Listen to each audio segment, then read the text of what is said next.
I thought they had some really good skill kids. They played extremely hard on defense. I thought they were probably one of the top 4 or 5 teams that we played all year long. And, for Nick and his staff and his team, it would have been nice to have seen them get into the playoffs. Of course, I'd love to see as many Missouri Valley teams in the playoff as possible. I think it only helps our brand and helps the conference in whole. There's always things that we need to work on. I felt like too many scenarios where we were in second and long, third and long during the course of the game. Now we did a great job of picking those up, but I'd prefer to be in third and short if I had my option. Kicking game, especially our place kicking game, has got to continue to get better. There's no place for bad snaps. It frustrates me to all end, and so we got to continue to work on that. And then defensively, we busted a couple fits. We got to continue to work on our run defense, and I think there's definitely room for improvement in that area. But overall, I can't say enough about our staff and enough about the players. To be able to go 12-0 is a exceptional feat. Here at about 3:15, 3:45 today, we're going to close that chapter and move on to the second season, where you're playing to hopefully you get hot and stay hot, and you have 1 week season after 1 week season. So we're going to utilize this next week. We'll practice a few times this week. We're going to hold some people out, trying to make sure that we are as healthy as we can be here in 2 weeks. I think our limit of 64 sideline players will look a little bit different than it did this past week. We'll get some kids back, and that'll be good for us from a performance aspect. But being fresh and playing fast will be critical. It doesn't matter who we play. We just need to be at our best. So I'll open it up to questions at this time. What do you expect back, man? Cole Cars will be, I'm anticipating, will be back. Josh Babbage would be back. Dimitri Williams would be another name that I think you'll see back. And so just those 3 guys in themselves, you're talking about 3 experienced players, 2 of them seniors that have played a lot of football. Those guys can help us continue to win football games and to play at a high level. What were your thoughts when you saw the field in South Dakota State and Northern Iowa were on the opposite side? You've been here enough to know they've been paired enough with you guys over the last 5-6 years.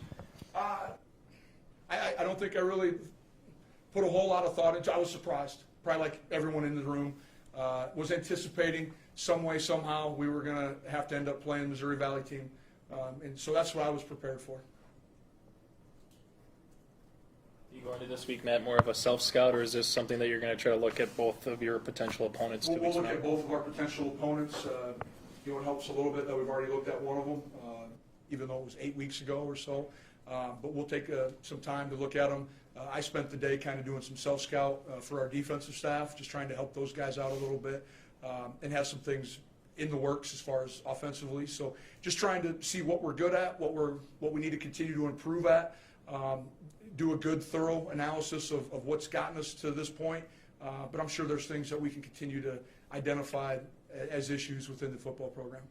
I know Chris used to talk about the relief of not being a defensive staff and offensive staff guy anymore because you prepare for those 2 teams. You've got all those note cards. You got everything working. How do you look at this week and this playoff run in terms of how you'll go about supporting your staff and helping them, since you're maybe not quite as much in the room single-handedly play developing for 2 different teams? Well, what I'll probably try to end up doing is just get a good feel of both teams that we're playing.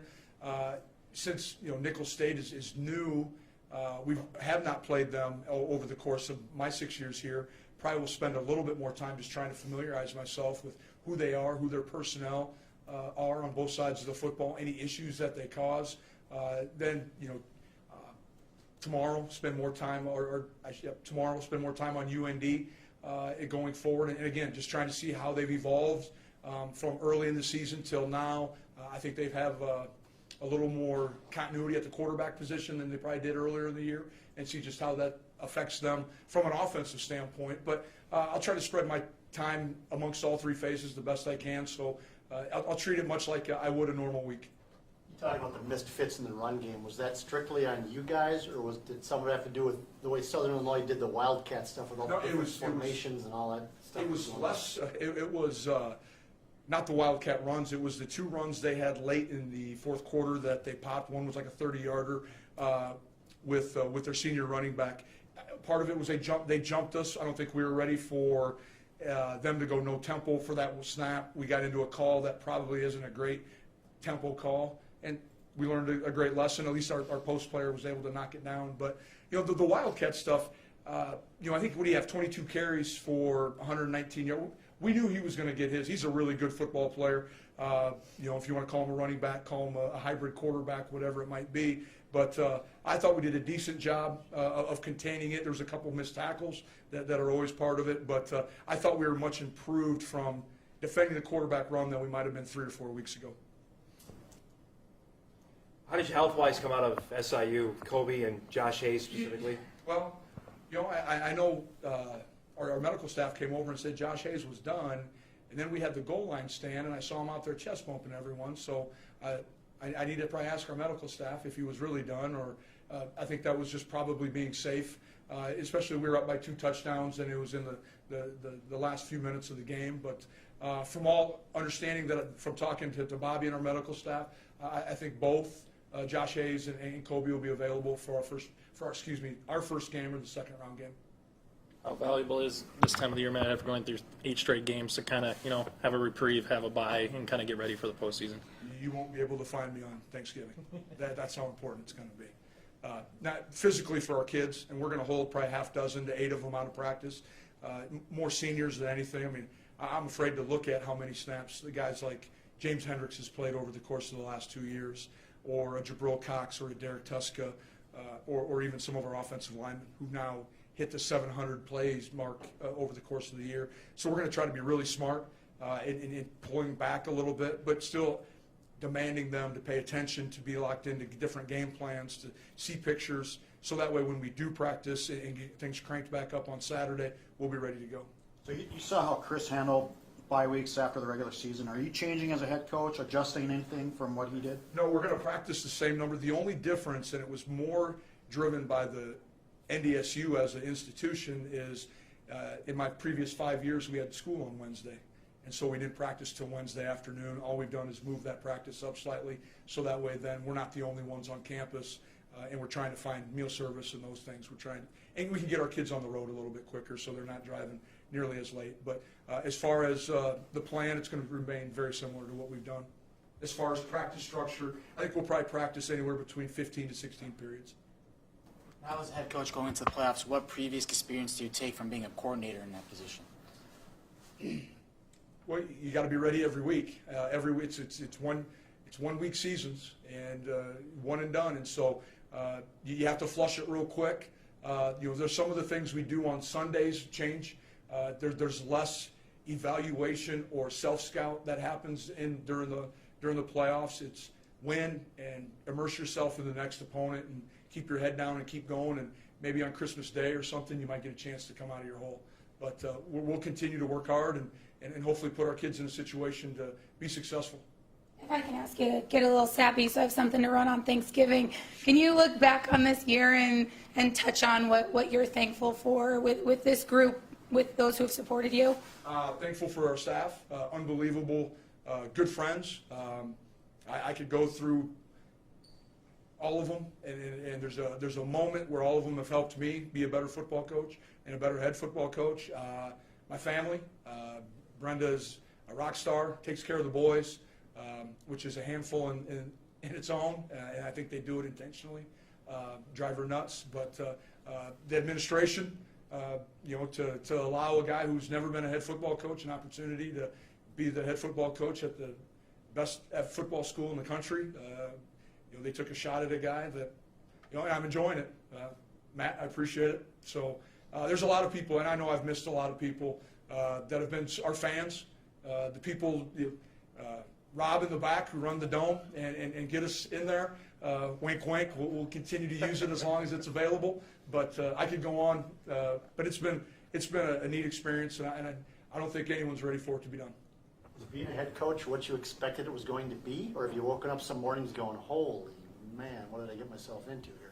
I don't know if I've ever said, what have I got myself into? I've worked for a lot of good head football coaches, and one of the unique things is from Chris to Mark Farley to Bob Nielsen to Tom Sawyer, they've all done it a little bit different, and so I've had my opportunities to pick and choose what I wanted to carry over and to, but one thing that they've all said is, Matt, when you do get your opportunity, just make sure you're Matt Entz and be Matt. don't change who you are just because you sit in a different chair now. There are some other duties, like press conferences, that take up some of my time that I wasn't used to. Sunday shows that I have to be at, but you enjoy it. oh, you bet, you bet. Yeah. Are there guys that you lean on outside of the program, and do you call Chris, or do you call guys? Chris and I talk about every Tuesday at 11:30. We've almost blocked off that slot, and he tells me about his ups and downs, and I probably ask him the same thing: was it like this for you? It's probably become the question he gets from me the most. I just talked to Coach Nielsen this morning. I had my first head coach's all-conference teleconference, and I wanted to make sure I knew exactly what I was supposed to do. When you talk to Chris, is it more of like a gripe session, like No. I just got to unload because everything's going on, or is it hey, how can I handle this? No, it's sharing ideas and how things are going, how, where's your program, what do you think, different ideas. There's nothing to complain about, I coach a game for a living. There's a lot of other things that are worse in this world, so I'm pretty fortunate where I'm at. Come on, don't vent about us. No comment. What's what's his status? How's his rehab going? He's going really good. He's out there running patterns with Coach Kramer. Had a little bit of a setback of late, just some swelling, but we had another MRI. Didn't seem to be any issues. Hopefully, knock on wood, he'll be cleared for spring ball, but he will not be available for the 2019 season. That all-conference vote, what was that like, and being a part of that for the first time, knowing that you saw everybody in the league outside of one team? Right, it was unique to hear coaches speak about. You could hear the personal investment that the coaches have in their players, and I think that's good. That's the way it's supposed to be. You could tell that guys really cared about the players that they had and wanted the best for them. It's unique to hear everyone. We didn't get a chance to see Indiana State, so to hear Coach Mallory talk about his guys. There was guys that were banged up at different times during the year. To hear coaches talk about them, it's an opportunity. I don't think we do it much here at NDSU. We try not to, but it's one of the times you get to be a little braggadocious about your players when it comes to all conference time. Were you beating the chest a little bit there about your redshirt freshman quarterback that threw I just no stated the facts. Yeah. I think that's good enough. What did you learn from Chris about how he handled the playoffs going in? Just take them one game at a time. Be thorough. Just keep doing what we're doing. I think we have a really good plan in place, and when I say plan, kind of our weekly plan. We won't adjust that at all. The only time we ever would is if we had a Friday night game, if we were slotted to play on Friday. But otherwise, we're going to just go about it as our business and make sure that's how our kids are the most comfortable. And at the end of the day, it's all about how they feel going into a game. Are a majority of your kids getting home? Have you guys looked at the weather, told them backup plan, team meal, anything like that? We do have a team meal that we'll do on Thursday for those that are going to be in town. I think we right now have about 25 that will stay. Because of probably having a younger group this year, we have more kids going home. Or in the past, we've had more kids stay. But I think that some of it has to do with just the makeup of your team. We will do something.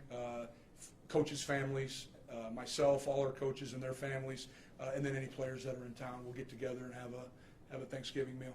So it's always fun. We'll have, of course, I'm sure the Lions will be on. They are every Thanksgiving. All right, thanks, guys.